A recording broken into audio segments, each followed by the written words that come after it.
Ang Panginoon, medyo mabigat yung hamon ni Jesus. Ang umiibig sa Ama o sa Ina na higit sa akin ay hindi karapat-dapat sa akin.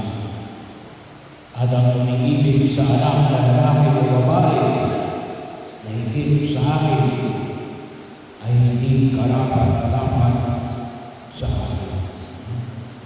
So, kapag pinatibig ba tayo, nanay mo, o si Jesus, mabigat na katanungan at hamon ang paanyaya ni Jesus. Hindi naman sinasabi ng Jesus na kakalimutan mo na yung nanay mo, yung tatay mo, yung anak mo, o yung ibang tao na kinikilala. Kaya lang, ang ibig sabihin nila, hindi lang dapat iniibig mo si Jesus. Kasi dahil naman tayo sa ay iniibig sa Diyos. Kaya, lahat. Kuminsan na natin pag-ibig kay Jesus. Bakit? Hindi lang binibigyan natin ng parang-parang. Kaya, alam mo, kaya yung simbahan, hindi sumasanayan sa mga pamahiin kasi ay ibinibilang lamang ang mga ibinuturo na Jesus bilang bahagi. Masinusunod pa nga natin yung pamahiin kaysa yung turo na Jesus.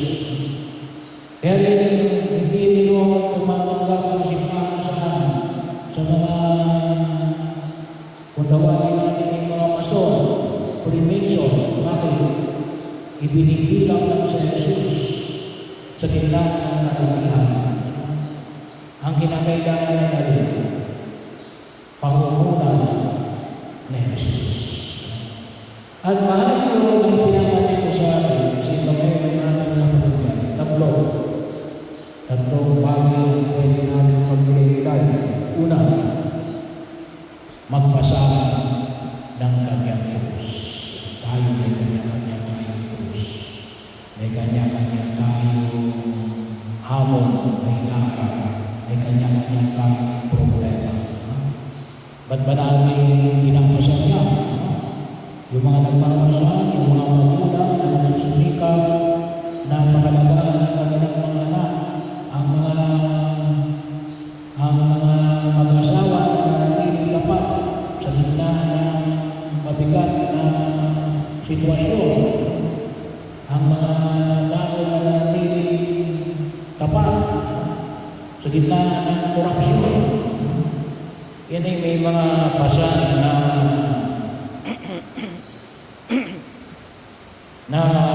ginadala. Pero bakit natin pinapasan?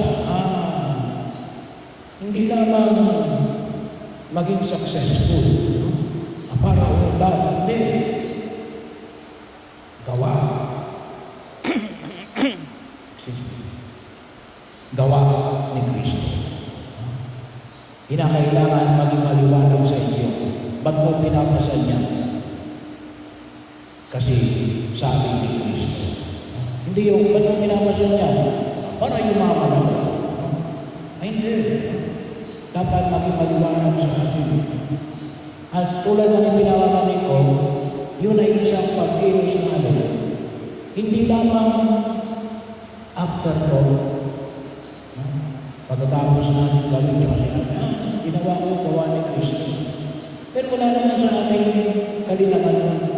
Kaya dapat, una pa lang, sa isip pa lang natin, sa pagpapasa natin ng Diyos, dapat makita natin na yun yung hamon na Jesus, ibigin, kinakailangan ng pag-ibig na ito, hindi sa pag-ibig, kaysa sa sino mang tao o sa anumang bagay. Pangalawa, ang mga nag-iingat ng kanyang buhay ay siyang mawawalan nito. Bahagi ng pagkilos ng tao na sabi na natin ay natura ng tao, human being. Preserve yourself. Yun ang sabi ng mga Hudyo kay Jesus. Save yourself. Iligtas mo ang sarili. Yun ang sinasabi ng tao. Iligtas mo ang sarili. Ikaw, ang pinayag ng Jesus ang sarili ng Jesus. Ibigay mo ang iyong sarili. Ibigay mo ang iyong sarili. Yun ang bahagi ng Panginoon na kinakailangan tayo ng pinapagod. Magkakaroon na makita natin yung pagbibigay ng sarili. Sabi nga natin, hindi lamang, yung ibang kayamanan, trabaho, yung karamalan, kasama yun. Pero yung sabihin, bakit natin maliwanag natin na? Ito'y pagbibigay ng sarili para kay Kristo. Naalala na siya pinag-uugulan natin na bakit yun? Siya nagbigay ng kanyang sarili para sa atin, para iligtas ang isang natauhan. Kaya huwag kayong matakot sa sakripisyo. May mga tao na natatakot sa sakripisyo. At sana makita mo na anong pag-uli ng pagsakripisyo ay alin. Sana makita natin pakikisa natin sa ating Panginoon na Jesus. Dapat nasa isipin natin ito. Maging bahagi ang sabi nga ni Mother Teresa ng Calcutta, alive is worthy if it is alive given to others. Pero ang panayang ng Jesus, alang-alang sa Kanya, alang-alang kay Kristo. Pangatlo, yung pagtanggap sa kapwa bilang Jesus. Kahit isang basong tubig ang ibigay na malamig sa isa sa malamig na ito dahil sa alagad ko. So bahagi ko, makita namin si Kristo sa lahat ng tao ng siyong unang pagbasa. Nakita namin may babaeng tulong kay Eliseo. Kasi palagi nagpupunta rin. Anong ginawa? Nagbigay ng kwarto na mahigaan para makapagpahinga. Pagkakataon na kung saan ay makita mo na ang paanyaya na inayag na sa anumang uri ng kawa-kawa. Maging yan may 7 corporal words of mercy, 7 spiritual words of mercy, patawaran ng mga tao, nagbigay ng counseling sa mga nagulumihan, mga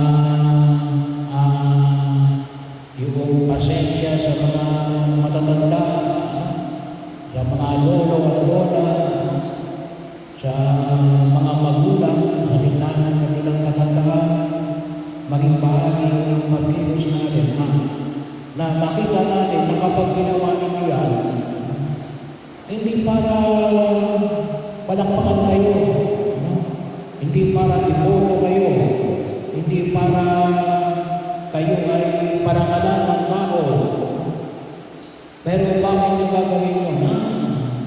Si Jesus ito. Si Jesus ito. Bahagi o nanawa makita mo namin. Every time na kayo ay tutulong sa inyong kapwa, yun ang tanong. Nakikita ba ninyo na hindi tutulungan ninyo ay si Jesus? At yun yung hamon ay pinapamanig ng pagkay kapatid. Kaya ito, na paanyaya niya, nakita natin na alin, ito yung pag-ibig.